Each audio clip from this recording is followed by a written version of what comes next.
the wisest person I ever met in my life, a third grade dropout. Wisest and dropout in the same sentence is rather oxymoronic, like jumbo shrimp.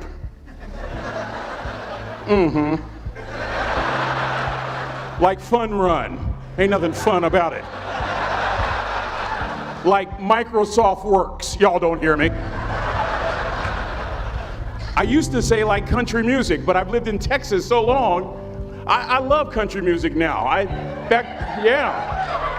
hunt, I fish, I have cowboy boots and y'all, I'm a blackneck redneck. Do you hear what I'm saying to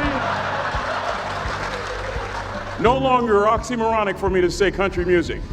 And it's not oxymoronic for me to say third grade and dropout.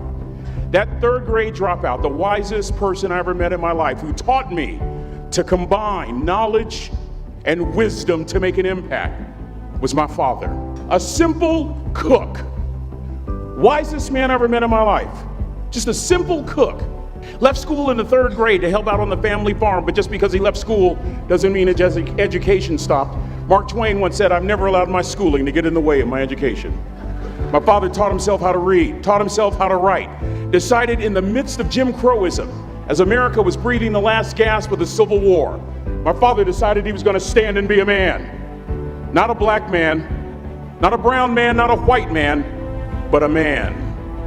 He literally challenged himself to be the best that he could all the days of his life. I have 4 degrees. My brother is a judge. We're not the smartest ones in our family. It's a third grade dropout daddy. A third grade dropout daddy who was quoting Michelangelo, saying to us, "Boys, I won't have a problem if you aim high and miss, but I'm gonna have a real issue if you aim low and hit." A country mother quoting Henry Ford, saying, "If you think you can or if you think you can't, you're right." I learned that from a third grade drop. Simple lessons. Lessons like these. Son, you'd rather be an hour early than a minute late. We never knew what time it was at my house because the clocks were always ahead. My mother said for nearly 30 years my father left the house at 3:45 in the morning. One day she asked him, "Why, Daddy?" He said, "Maybe one of my boys will catch me in the act of excellence. I want to share 2 things with you. Aristotle said you are what you repeatedly do. Therefore, excellence ought to be a habit, not an act." Don't ever forget that. I know you're tough, but always remember to be kind. Always. Don't ever forget that. Never embarrass mama. Yeah. If mama ain't happy, ain't nobody happy. If daddy ain't happy, don't nobody care. But I'm trying to tell you. Next lesson. Lesson from a cook over there in the galley. Son, make sure your servant's towel is bigger than your ego. Ego is the anesthesia that deadens the pain of stupidity. Y'all might have a relative in mind you want to send that to. Let me say it again. Ego is the anesthesia that deadens the pain of stupidity. Pride is the burden of a foolish person. John Wooden coached basketball at UCLA for a living, but his calling was to impact people. And with all those national championships, guess what he was found doing in the middle of the week?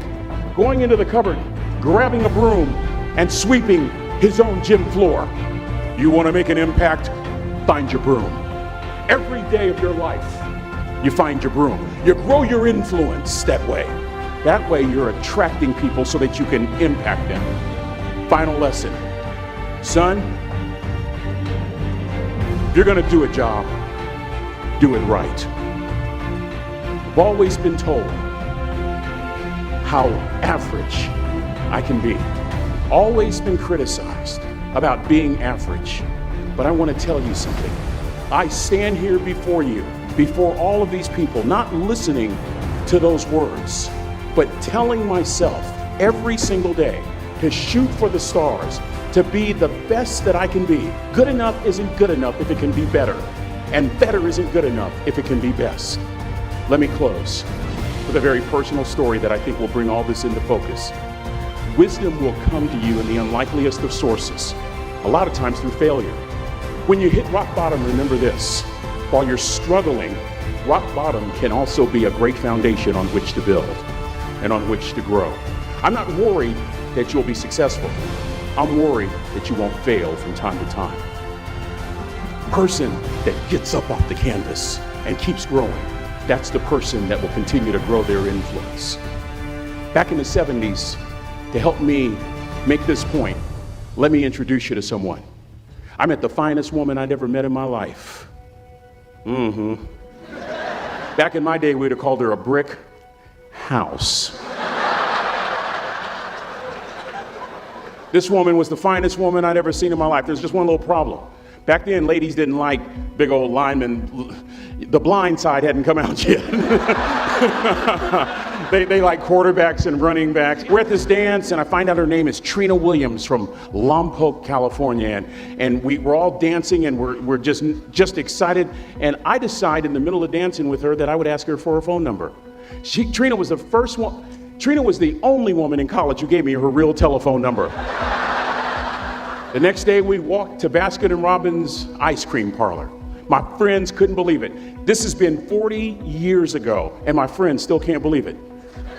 We go on a second date, and a third date, and a fourth date. We drive from Chico to Vallejo so that she could meet my parents. My father meets her. My daddy, my hero, he meets her, pulls me to the side and says, "Is she psycho?" But anyway, we go together for a year, 2 years, 3 years, 4 years. By now, Trina's a senior in college. I'm still a freshman, but I'm working some things out. I'm so glad I graduated in 4 terms. Nixon, Ford, Carter, Reagan.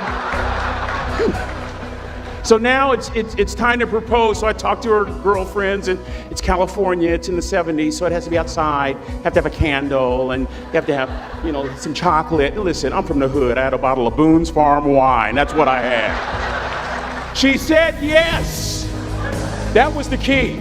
I married the most beautiful woman I'd ever seen in my life. Y'all ever been to a wedding, and even before the wedding starts, you hear this? How in the world? And it was coming from my side of the family.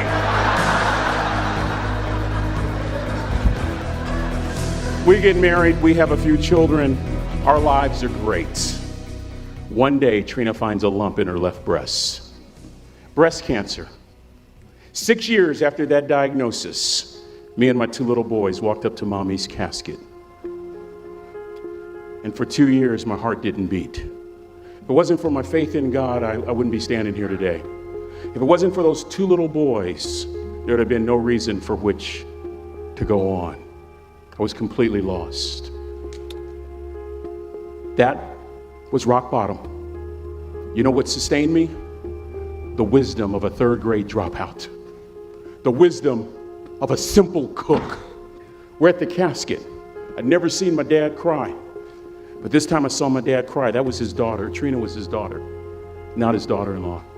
And I'm right behind my father, about to see her for the last time on this earth. And my father shared 3 words with me that changed my life right there at the casket. It would be the last lesson he would ever teach me. He said, "Son, just stand. You keep standing. You keep standing, no matter how rough the sea, you keep standing." And I'm not talking about just water.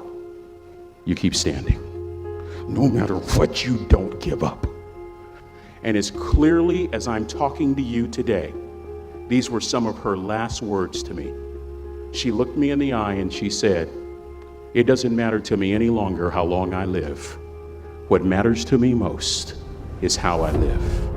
I ask y'all one question, a question that I was asked all my life by a 3rd grade dropout. How you living? How you living? Every day, ask yourself that question, how you living?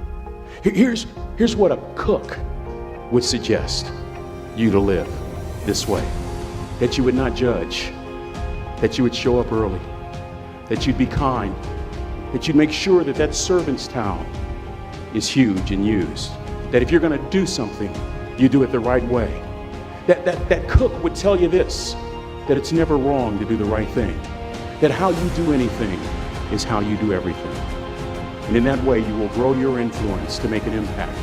In that way, you will honor all those who have gone before you, who have invested in you. Look in those unlikeliest places for wisdom. Enhance your life every day by seeking that wisdom and asking yourself every night, how am I living? May God richly bless y'all. Thank you for having me.